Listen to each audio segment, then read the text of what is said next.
maman, ne pars pas, s'il te plaît. Reviens, s'il te plaît. Ne nous abandonne pas, papa et moi. Partie 2. Vanessa rentra chez elle lentement. Ses jambes étaient lourdes, son visage était mouillé de larmes et de poussière. Quand elle poussa la porte, elle vit son père, assis dans le salon. Il avait la tête dans les mains. Il paraissait si petit et brisé. Quelque chose en Vanessa céda.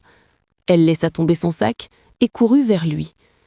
Elle se mit à frapper sa poitrine de ses poings. « Pourquoi tu l'as laissé partir? Pourquoi tu ne l'as pas arrêté? C'est ta faute! Tout est ta faute !»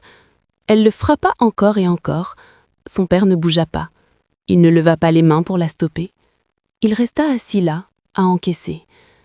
Son silence la rendit encore plus furieuse.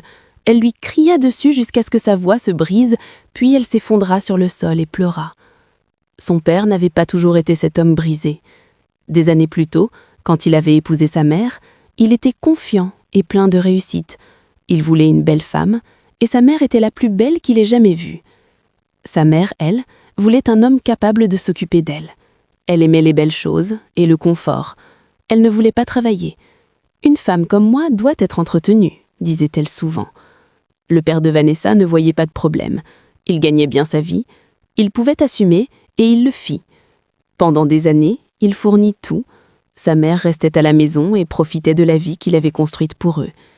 Ils étaient heureux jusqu'à ce que le drame survienne. Juste avant que tout ne s'écroule, le père de Vanessa avait fini de construire sa maison au village. Il avait même vendu certaines de ses propriétés pour la terminer, persuadé qu'il en acquerrait bientôt de nouvelles.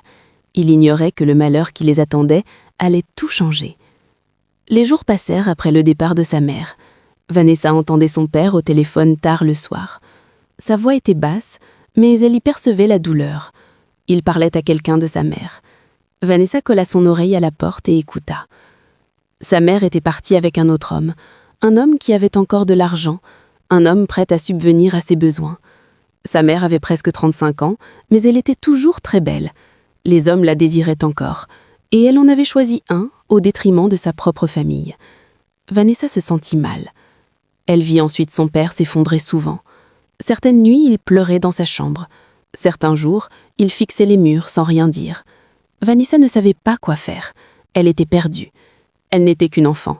Comment était-elle supposée gérer tout ça? La douleur, la colère, la honte. La seule chose qui les sauva fut la maison. Son père l'avait construite lui-même, des années plus tôt quand les affaires marchaient bien. Il en était propriétaire. Au moins, on ne pouvait pas les jeter dehors. Au moins, ils avaient un toit sur la tête. Et son père ne voulait pas vendre la maison. Finalement, un vieil ami de son père lui offrit un travail. Cet ami possédait un entrepôt et avait besoin d'un gérant. Son père connaissait bien le métier, donc son ami l'embaucha. Le salaire n'était pas élevé, mais c'était mieux que rien. Ils purent de nouveau manger. La vie restait dure, mais ils survécurent. Vanessa regardait son père partir travailler chaque matin. Il avait l'air fatigué tout le temps. L'homme qui racontait des histoires drôles à table avait disparu. À sa place se tenait un homme silencieux et triste, qui avait tout perdu, incluant la femme qu'il aimait.